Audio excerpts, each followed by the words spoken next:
Já, mitt býtið á bylgjunni og hingað komin Þórkatla Aðalsteinsdóttir sálfræðingur hjá Lífi og Sálfræðistofu. Vertu velkomin. Takk fyrir það.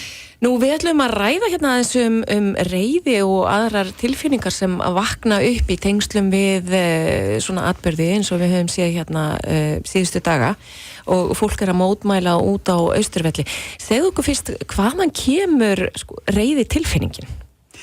Reiði tilfinningin hin hliðin á óttatilfinningunni vegna þess að raunir þegar við upplifum okkur sér ógnað á einhvern hátt eða við séum óörugg eða vitum ekki hvað verður okkur, þá verðum við bæði hrædd og reið. Og ef við teljum að við getum stýrt einhverju, haft áhrif á örlög okkar, þá notum við reiðina. Já.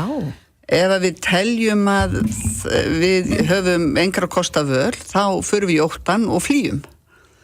Þannig að ég held að, reiðin birtist vegna þess að fólki sem að mótmæla telur að það geti haft áhrif með því að mótmæla og þá í rauninni verður reiðin ofan á. Svo stundum sagt að þetta kraumi stundum undir í svolítið langan tíma, eða reiðin? En nú erfitt að meta það, en í rauninni útgangspunkturinn sá að það það að upplifa ógnun, upplifa það að það sé óöryggi, við vitum ekki hvað verður okkur, við setjum auðvitað mikið traust á yfirvöld og ef við upplifum að þau séu í einhverju ráðaleysi eða þau séu, við vitum ekki alveg hvað tekur við, þá upplifum við að við okkur séu ógnað. Þannig þetta svona einfalda útgáfuna. Já, en þetta fróðlegt að heyra, en þetta mjög svona, þetta svona grunntilfinningar í okkar sálarlífi. Já, það má ég reyna að segja að þetta sé ein grunntilfinningin, ein aðaltilfinningin í okkar sálarlífi vegna þess að hún tengist beint því að lifa af. Þetta sjálfsbjargarviðleitnin líka. Já. Þannig að, það stutt í þessar tilfinningar í okkur yfirleitt, að því að við auðvitað, það þessi lífskraftur, að vilja lifa af, vilja koma sér í skjól og öryggi, að því að, það rauninni það sem við erum að horfa á.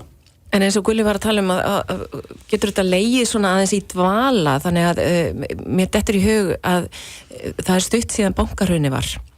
Og það stutt síðan þá lífi var ógnað fólki fannst lífi sínu ógnað á margan hátt eins og afkomu sinni afkomu sinni annað sem að náttúrulega okkar lífs afkoma við þetta heldur að þessar tilfinningar sem að risu upp þá sem að kom bara mjög glöggt fram hjá almenningi heldur að það sé grinnra á þessu núna? Ekki spurning. Þegar við verðum fyrir áföllum að þá upplifum við reiði og ótta og auðvitað vegna þess að áfall í rauninni svona áföll ógn okkur. Áfall í rauninni einhver atburðarás sem svo stór, óvenjuleg atburðarás að okkar venjulegu viðbrögð sem við notum í lífinu dug ekki til og þá erum við slegin algjörlega út af laginu. Og 2008 þá fór í gang atburðarás sem var einmitt þess eðlis. Það virðist okkur oft vera erfitt að upplifa áfall númer 2 á stuttum tíma. Það verður rauninni sterkari viðbrögð. Að því við erum viðkvæmari, við erum ekki búin að ná okkur, það komin einhver saga og þá bregðust við, ég hef einmitt verið að hugsa að þá líklega bregðust við sterkar við erum bara, það bara þynnri ís og það ósköp eðlilegt. Við erum ekki eins tolerant, við erum svona meira paranoid og lesum meira í hvað í gangi og þessi atburðarás sem var svona hröð og ruglingsleg í vikunni, heldur að farið illa með marga í samfélaginu, ekki bara þá sem stóði í henni, heldur þá sem horfði á. Að því að við bara urðum hræddari og þar að leiðandi reiðari. Þannig að það er svolítið það sem við sjáum. Hægt að kenna fólki í svoðin og fólk misreitt og það þá kannski bara misóörugt? Já, og auðvitað áföll hitt okkur misvel fyrir. Ég meina hver og einn í sínu persónlega lífi og hefur kannski verið að upplifa eitthvað erfiðleika þar og þá stendur hann hallar í fæti. Þannig að við bara stöndum misvel að víja mæta áföllum. Hægt að kenna fólki að takast á við þetta? Já, og fólk auðvitað kann fullt. Telja á 10?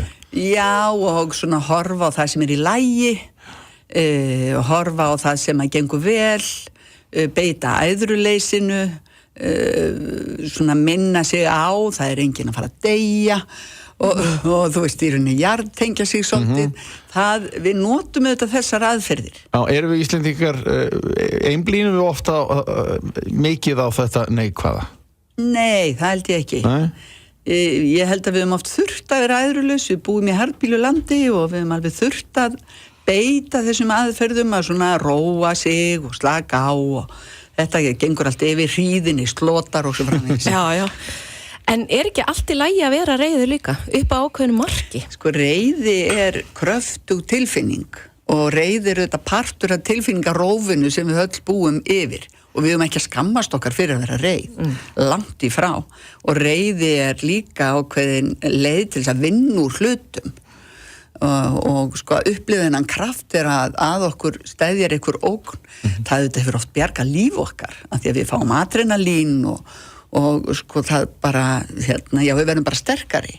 En auðvitað verðum við svolítið að skoða í hvaða farveg setjum við reiðina. Það þarf að vera okkur sæmandi í hvaða farveg við setjum. Það þarf að vera kurteisi reið.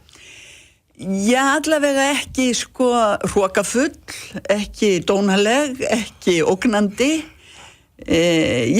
Kannski sko einlægt reið. Einlægt reið, mjög gott. Þakka þér innilega fyrir að koma, Þorkatla, og skýra út þessa tilfinningu fyrir okkur og hvernig þetta hittir okkur fyrir sem í samfélaginu. Já, takk fyrir mig. Takk fyrir.